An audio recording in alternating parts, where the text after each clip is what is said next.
Assalamualaikum warahmatullahi wabarakatuh. Niki Al-Fatihah khusus damel Nabi Muhammad Al-Qati Abu Suja Ahmad bin Al-Husain bin Ahmad Al-Asfahani.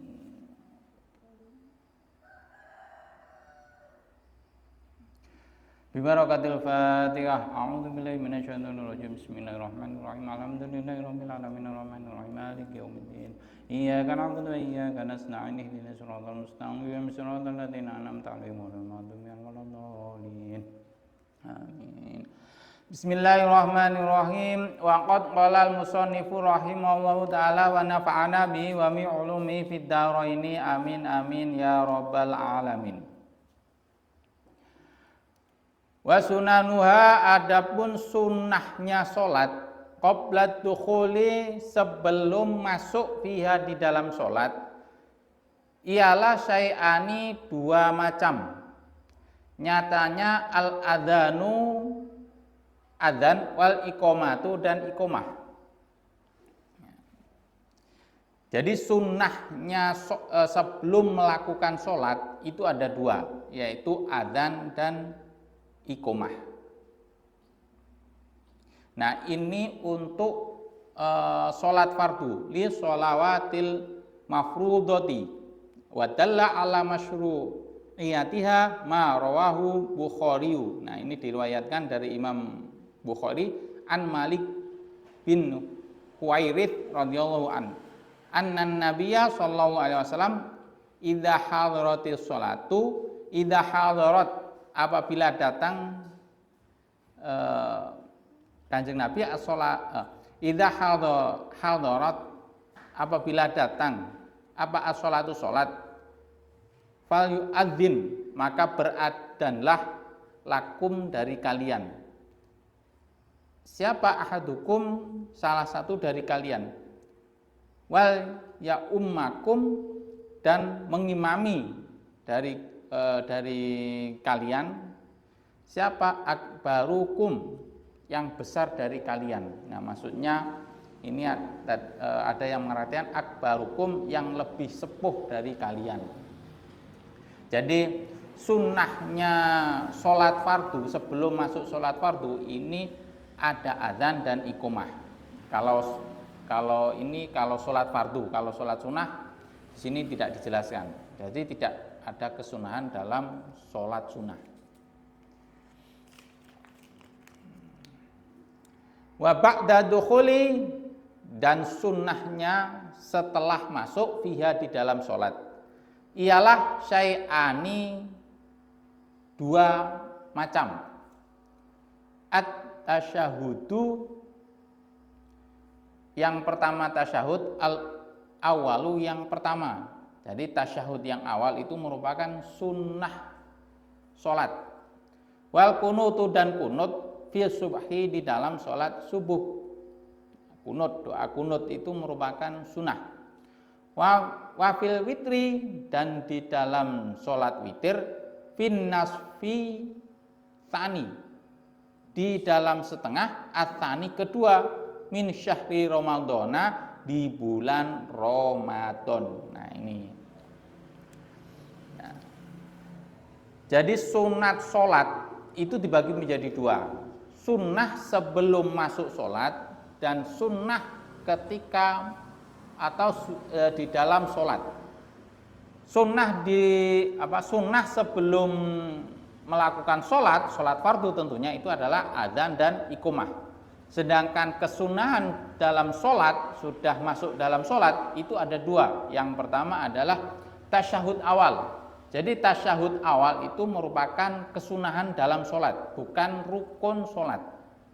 Yang kedua adalah doa kunut. Doa kunut di dalam sholat subuh. Nah, ini sunnah. Dan doa kunut di dalam sholat witir di dalam setengahnya bulan Ramadan. Jadi di dalam bulan Ramadan itu ada 29, kadang 30 hari. Jadi setengahnya itu kira-kira ya 15 lah, yang awal kan 15, yang belakang 15. itu disunahkan membaca doa kunut di dalam sholat witir. Kalau di luar Ramadan, nah ini tidak disunahkan membaca doa witir.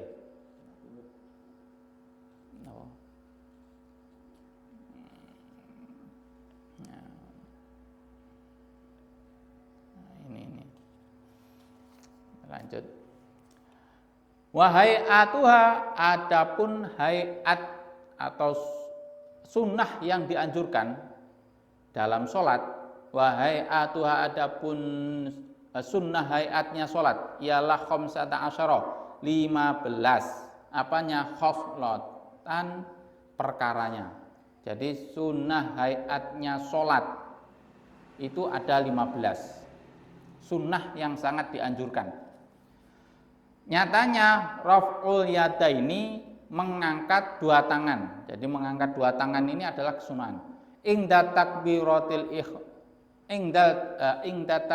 ihrami, ketika takbiratul ihram. Wa ingdar ruku'i, dan ketika ruku'. Wa raf'i, dan bangun minhu dari ruku'. Nah, ini disunahkan mengangkat dua tangan.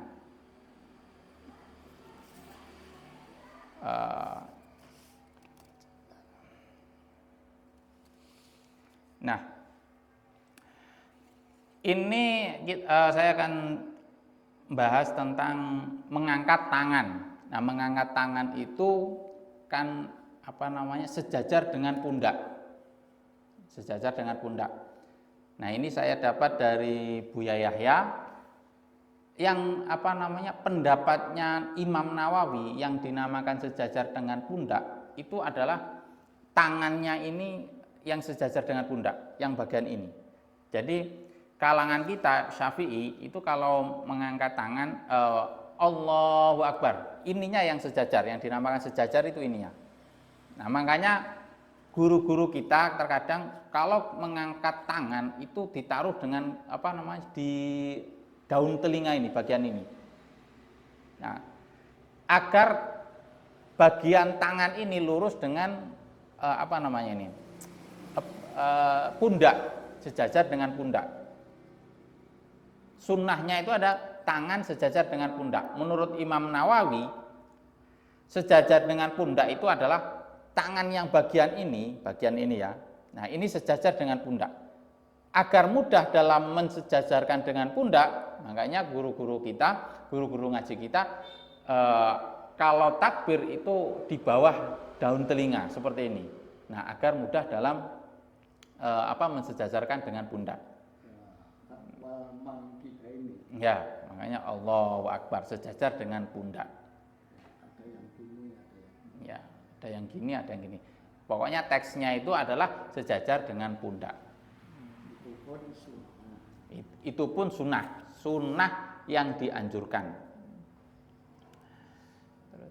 Wawakul yamini, dan meletakkan tapak tangan bagian kanan ala simali, atas yang kiri. Jadi meletakkan tangan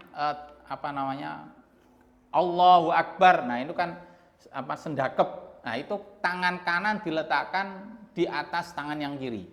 Nah, itu adalah sunnah hayat.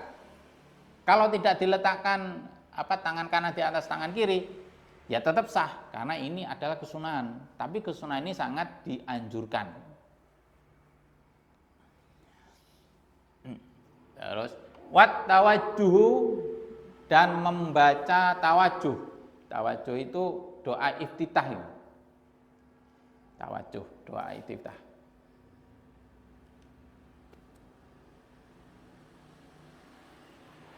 Kemudian wal isti'adzatu, dan membaca minta perlindungan, ta'awudz. A'udzubillahi minasyaitonirrajim. Nah, membaca itu disunahkan dalam sholat. Sunnah hayat. A'udzubillahi minasyaitonirrajim, bismillahirrahmanirrahim, terus kemudian alhamdulillahirabbil alamin. Nah, itu sunnah. Wal jahru, dan membaca keras. bisa didengarkan kencang, fi maudhi'i, di dalam tempatnya jahar. Jadi membaca suratul Fatihah terus ayat dengan keras di tempatnya yang keras, yaitu di sholat maghrib, di sholat isya, di sholat subuh, rakaat pertama dan rakaat kedua itu dibaca dengan jahar keras. Wal isroru, dan membaca pelan, fi maudhi'i, di dalam tempatnya isror, di sholat zuhur dan asar, di rakaat kedua, ketiga, keempat, di rakaat ketiga dan rakaat keempat itu kan pelan, tidak dijaharkan, siri. Wa ta'minu, dan membaca amin. Wa qira'atu surati, dan membaca surat ba'dal fatihati, setelah membaca suratul Fatihah. Jadi membaca surah setelah Fatihah itu hukumnya adalah sunnah hayat, sunnah yang sangat dianjurkan, bukan rukun sholat. Wa takbiratu indar raf'i, dan membaca takbir indar raf'i, ketika bangun, wal khafdi, dan turun. Nah, ketika ada perubahan, maksudnya ini gerak dari berdiri ke ruku, itu disunahkan membaca takbir. Ketika duduk menuju sujud itu disunahkan takbir. Ketika ada perubahan itu disunahkan takbir. Nah, ini kecuali dari ruku ke i'tidal, sami Allahu liman hamidah, bukan takbir. Nah, dari semuanya itu disunahkan takbir. Allahu akbar, Allahu akbar. Dari sujud ke duduk Allahu akbar. Nah, itu sunah. Wa qaulu sami'allahu liman hamidah, dan membaca sami'allahu liman hamidah, Rabbana lakal hamdu. Nah, sunnahnya itu adalah Rabbana lakal hamdu. Nah, biasanya kita ditambah Rabbana lakal hamdu mil'us samawati wa mil'ul ardi wa mil'u ma syi'ta min syai'in ba'du. Itu sunnah. Ada juga yang membaca Sami Allahu liman hamidah, Rabbana lakal hamdu hamdan katsiran thayyiban mubarakan fi. Ada juga yang membaca seperti itu. Tapi kita biasanya menggunakan Rabbana lakal hamdu mil'us samawati wa mil'ul ardi wa mil'u ma syi'ta min syai'in ba'du. Wa tasbihu, dan membaca tasbih fi ruku'i, di dalam ruku'. Membaca tasbih. Wa sujudi, dan sujud. Nah, jadi membaca tasbih subhana rabbiyal azimi wa bihamdi itu sunnah. Wa waqul yadaini, dan meletakkan dua tangan alal fakhdaini, atas dua paha, fil julusi, di dalam duduk. Yabsutul yusra, dan membuka tangan kiri, telapak kiri, wa yaqbidul yumna, dan menggenggam bagian yang kanan. Nah, menggenggam bagian kanan. Jadi ketika duduk yang bagian kiri itu membuka, bagian yang kanan itu menggenggam. Ilal musabbihata, kecuali telunjuk. Nah, bagian telunjuk ini tidak ikut menggenggam. Wa innahu, karena sesungguhnya orang yang sholat ialah yushiru, mengisyaratkan siapa orang sholat, biar dengan telunjuk, mutasyahidan, hale bertasyahud. Wal iftirasu, dan iftiras, duduk iftiras, fi jami'il jalasati, di dalam semua duduk iftiras. Duduk iftiras itu duduk yang bokongnya itu, pantatnya itu yang di atasnya kaki kiri. Nah, itu duduk iftiras. Wa tawaruku, dan duduk tawaruk. Nah, duduk tawaruk itu adalah ketika pantat ini menyentuh lantai, itu duduk tawaruk. Tahiyat akhir itu adalah duduk tawaruk. Wa tawaruku fil jalsatil akhirati. Duduk tawaruk di dalam duduk al-akhirati, yang terakhir. Wa taslimatu dan membaca salam. At-tsaniyatu yang kedua. Nah, ini saya akan jelaskan tentang tadi yang kemarin tentang mengucapkan salam yang kedua tapi setelah buang ain kecil. Buang ain. Itu ada di kitab Iqna. Itu dijelaskan bahwa kalau setelah salam pertama itu kita batal wudhunya. Nah ini wudhunya itu kalau di kitab Iqna itu kalau nggak salah dijelaskan itu misal kita ada makanan kecil upo itu ketelen, nah itu kan membatalkan wudhu. Kemudian kita salam yang kedua, nah itu batal. Itu penjelasannya ada di kitab Iqna. Jadi kalau sudah salam pertama sudah salam kemudian batal, nah jangan diteruskan salam kedua menurut kitab Iqna. Iqna nggih. Nggih, lebih baik disudahi. Nah, itu lebih malah sah itu. Nah, ini saya dapatkan dari Gus Baha. Nah, dari Gus Baha ini tidak tidak menghukumi itu sah atau tidak sah. Dari Gus Baha itu hanya istilahnya itu berpikir logik tentang fikih. Nah, kalau dari Gus Baha itu seperti ini. Ada ulama yang mengesahkan dan ada juga yang tidak mengesahkan tentang salam yang kedua. Jadi setelah batal. Jadi salam yang pertama salam yang pertama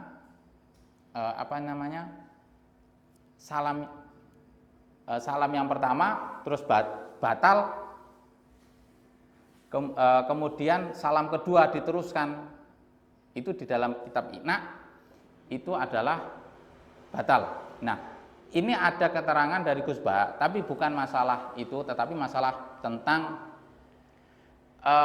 ketika kita makmum, tapi makmum masbuk, ada imam sudah selesai. Nah, ketika imamnya selesai, salam pertama kita akan setelah salam berakhir, imam selesai sholat, kita akan melanjutkan sholat kita yang kurang kan, karena kita masbuk. Nah, kalau imam ini salam pertama kemudian berhenti lama sekali, tidak langsung salam kedua, nah, kita menunggu itu katanya ada yang mengatakan sholat kita tidak sah. Kenapa? Karena kita mengikuti orang yang sudah tidak dalam sholat. Nah, saya ulangi ya. Imam sholat, kemudian kita datang makmum masbuk. Imam salam pertama, ya kan? Kalau imam sudah salam, sudah berhenti, sudah selesai dalam sholat, kita akan lanjut untuk menyempurnakan sholat karena kita makmum masbuk. Tapi makmum ini salam pertama lama tidak langsung salam si imam.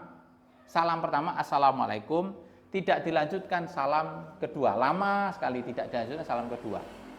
Nah, ini katanya Gus Baha itu batal. Kenapa? Karena kita mengikuti orang yang sudah di luar sholat.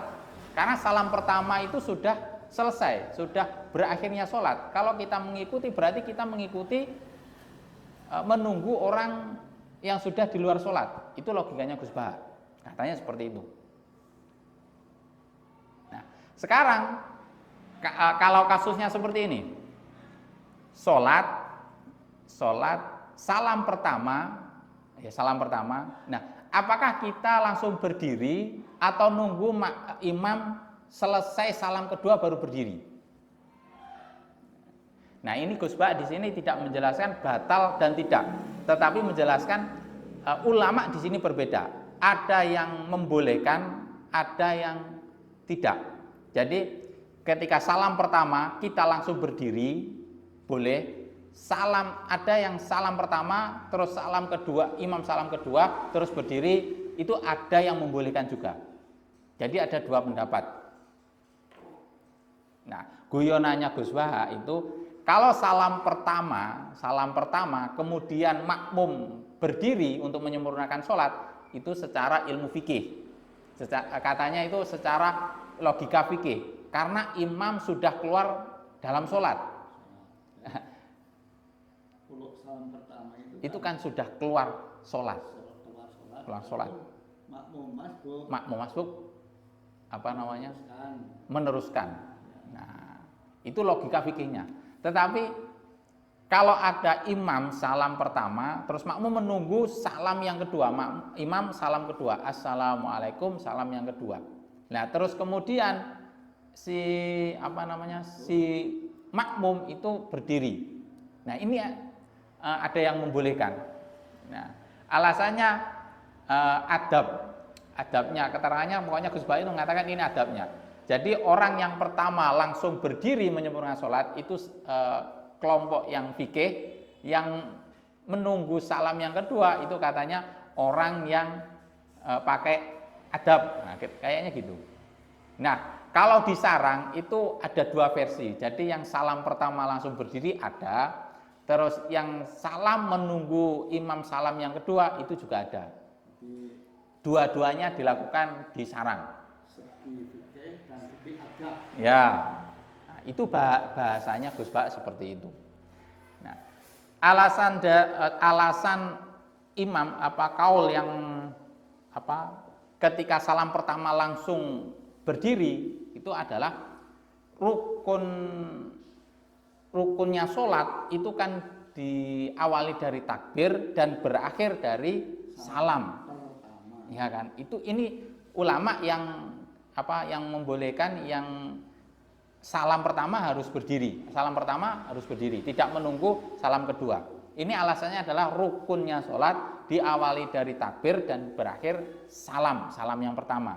Nah, berarti kan sudah berakhir sholat itu. Nah, makanya di sini, ulama ini mengatakan setelah salam pertama langsung berdiri. Sedangkan ulama yang kedua ini menunggu salam yang kedua ini alasannya adalah lalu ketika Nabi Muhammad itu salam pertama terus salam kedua itu gunanya untuk apa itu? Salam untuk kedua. Nah, ini alasan kelompok atau ulama yang menunggu salam yang kedua. Nah, mempertanyakan lalu salam yang kedua Nabi Muhammad ini untuk apa? Nah, itu alasannya. Jadi Gus Baha di sini tidak menjelaskan harus seperti ini, enggak, tapi menjelaskan bahwa kalau salam pertama ini alasannya ini, kalau menunggu salam kedua alasannya ini. Hanya menunjukkan salam. Jadi kita kalau pribadi saya kita boleh menggunakan yang pertama, kita boleh juga menggunakan yang kedua. Kalau saya dulu biasanya agak ragu menunggu imam salam kedua. Ya, karena sudah tahu logika ini, ya nggak tahu nanti bisa menggunakan yang pertama dan yang kedua. Sama-sama memiliki alasan.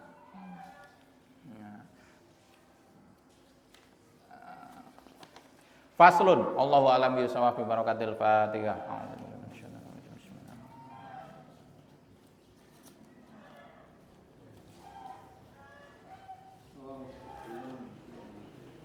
Assalamualaikum warahmatullahi wabarakatuh.